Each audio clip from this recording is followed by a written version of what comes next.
Shift veteran. Erin is a low-level administrator at the University of Arizona Foundation's writing program. She'd rather be rock climbing, hiking, camping, or lifting heavy things. She has a murderous cat, a desert tortoise, and a husband. She is not perimenopausal, her gynecologist recently assured her. Despite firmly believing she was, now she's wondering if she's maybe just been really cranky for the last 6 months. She's not cranky tonight, though, so let's welcome Erin.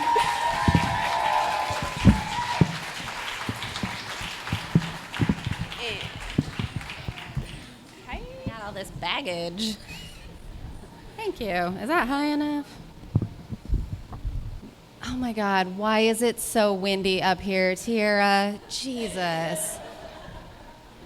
Did anybody else walk back and forth back there and get blasted by the fan like 3 times? You just got it? God, it's the worst. I just want to say, when we were doing rehearsal, I didn't notice the Easter egg that Kristen slipped into the story at the very beginning. She mentions a puppy dog, stuffed animal, who was well worn. And I was like, now I get it. It's okay, I had one too, it's fine. Okay. In the summer of 1992, I was sleeping over at my best friend Gina Cooper's house. We were about to go into 9th grade in Meridian, Idaho, and we were so ready to be high schoolers. We hadn't been complete dorks in middle school, but we hadn't exactly been cool either. We occupied the gray middle, not cool enough to matter, but not uncool enough to disappear. I'd had one promising moment when emo skater cool boy Eric S. approached me in the middle of the lunchroom in 7th grade and asked if he could kiss me. I was so horrified that I punched him and ran away, thus relegating me to the lower rungs of middle school society for the next 2 years. It wasn't necessarily that I wanted to hang out with these people. I just wanted them to like me and think I was cool and pretty and the best. So when Gina wanted me to spend the night so we could plan first day of school outfits, I was all in. I gathered up my finest Blossom cosplay and headed over, but when Gina answered the door wearing oversized denim overalls and Adidas Superstars, the black ones with the white stripes, where did she get those? I immediately regretted the contents of my overnight bag. Gina noted my stare and said, "I know, I look like one of the cool girls." Clothes and their inextricable role in coolness have occupied my attention for as long as I've been able to dress myself. I remember walking to my first grade class wearing brand new purple Velcro shoes and being so enamored with them and how great they made me look that I walked straight into a tetherball pole.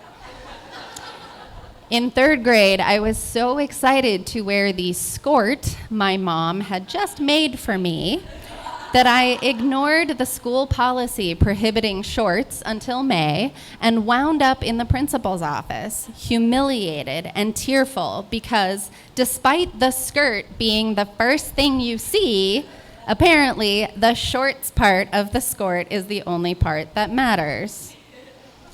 The skirt incident taught me early and powerful lessons about fashion and coolness. First, not everything is allowed. There are rules, little girl, and you best abide by them. To be cool is a subtle balancing act between knowing the rules and rebelling against them. In other words, fitting in and standing out.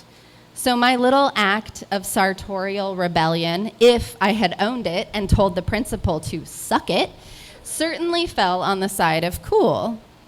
The voluminous corduroy skirt that made me look like a Swede on a Florida vacation, however, fell somewhere shy of cool.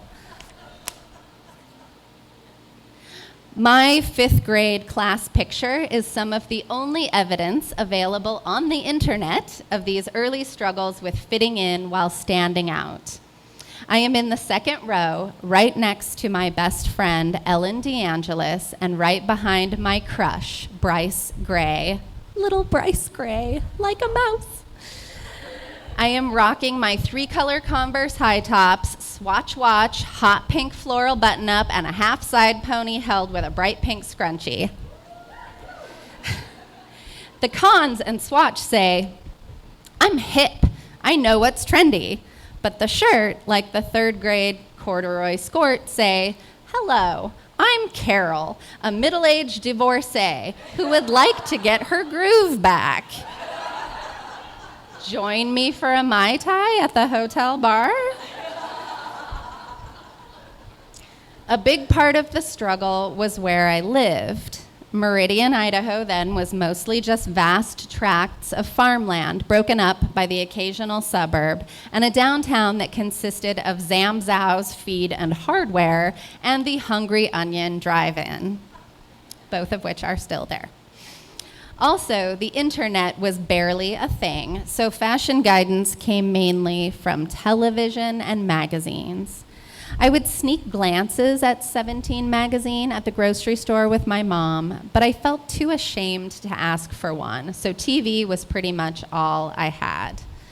My early inspiration came from Punky Brewster, who I'm really glad there's some Gen Xers in the audience, who I resembled anyway, so she was an easy role model.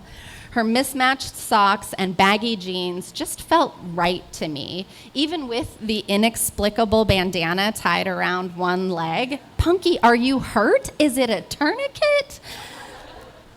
I asked my mom to buy me an oversized black t-shirt printed with a red and white giraffe's head stretching up from my knees to my neck because I thought it was so punky. But Punky was soon replaced by her even more influential successor. Dare I say, the most influential. Any guesses? Any guesses? Duh! Blossom. Let me pause here for a content warning. If you were born after 1995, things are about to get real Gen X up in here. Do what you need to do to take care of yourself. Get up, take a walk outside, get another drink. Google Blossom, TV series. We'll be here when you get back. Blossom wore bucket hats with giant sunflowers on the brim. She had an oversized black suit vest. She wore over-flowered blouses. She had crocheted cardigans in every color that she wore with knee-length shorts and knee-high socks. Blossom dressed like a psychedelic librarian. But everyone I knew wanted to be her, or her best friend, Six. So I hopped on the fun and funky bandwagon. This isn't to say that I just took up a trend because it was trendy. I saw myself in Blossom, in that she was a little awkward, but still kind of cool. She was smart, too, and her outfits reflected all of this. I was starting to get the idea of having an aesthetic. But it is the rare 13-year-old who can embrace an aesthetic and say, fuck your trends, I'm wearing what I want to wear, and skip merrily into freshman year looking like a young Annie Hall and ignore the fact that everyone around her is now taking their fashion cues, not from Blossom, but from the Fresh Prince of Bel-Air. And again, I was made painfully aware of the fact that fashion is fleeting and cool is elusive. As soon as you think you're fitting in and standing out for the right reasons, they go and change the rules on you. Now, more than 30 years later, I witness the elusive nature of fashionably fitting in as the fall semester at the university begins, and the campus becomes a runway for the season's new trends. And if campus is the fashion show, Sorority Rush is Fashion Week. Herds of young women dressed in only slight variations of the same theme, clothes they purchased for this particular event, Clothes they may only ever don again for a party, but that will probably go out of style by next year. Clothes that probably came from H&M, Forever 21, Zara, Mango, or any number of other fast fashion brands that have been flooding the market since the early 2000s. And here's what I'm finally figuring out about the way that I, and many of us, have fashioned for most of our lives. It is unsustainable. I wish I had figured this out sooner, but it's really just been in the past year that I've started to think critically about fashion, not just about looking cool. I know I look cool too. I was like, I can't just say this and not acknowledge it, so I'm just gonna acknowledge it. And of course, because I am a product of the times, it all started with Instagram. Yes, Blossom has been replaced by Instagram influencers. Because of my aforementioned generational disability, born pre-internet, I have been using Instagram for only a couple of years. Is that what we say, using, like it's heroin? Because that's how it feels. It took me a while to realize that you could follow people you weren't actually friends with and not seem like a creep. Once I had that down, I figured out how to search for shit using hashtags. And I also learned what a hashtag was. Armed with my new fancy Gen Z skills, I started following a few accounts for fashion inspo, hashtag OOTD.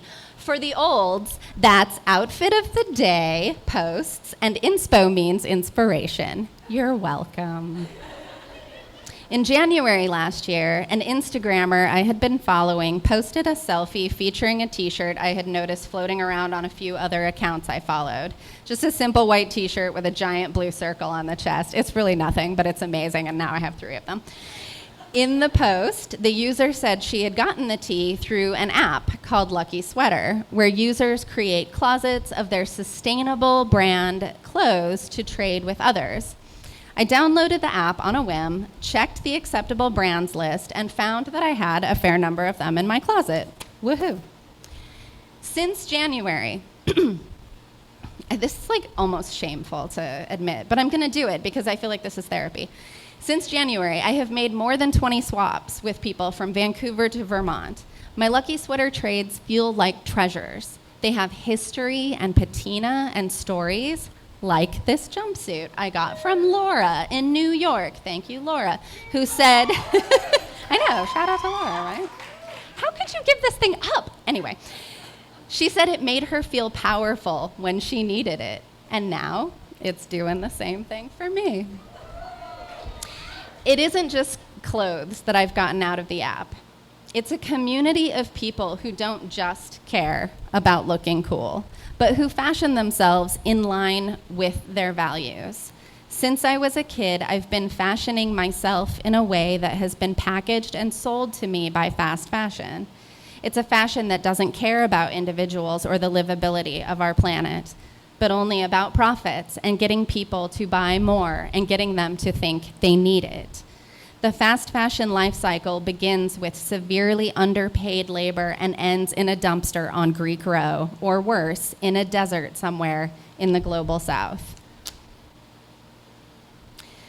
So many people think of fashion as frivolous. Looking at you, Kat. So proud of herself. Anna Wintour, in the documentary The September Issue, addresses this mentality by saying how it makes her feel to wear a pair of J. Brand jeans or a beautiful Carolyn Herrera dress. But this only serves to underscore the frivolity, that fashion is just there to make us feel a certain way. But what Lucky Sweater and all the slow fashion influencers and podcasters are teaching me is that fashion is not frivolous. It's the exact opposite. Fast fashion could literally kill our planet, and that's not frivolous at all. Slow fashion is a powerful resistance and embracing of the true power of fashion. Slow fashion is about timeless over trendy, natural over synthetic, fairness over exploitation, and inclusion over exclusion, which means size options that don't force consumers into one completely unsustainable body type. In a country where my body is governed almost entirely by other fucking people, making intentional choices about how I clothe this body is a tiny daily rebellion. And so to me, fashion is everything.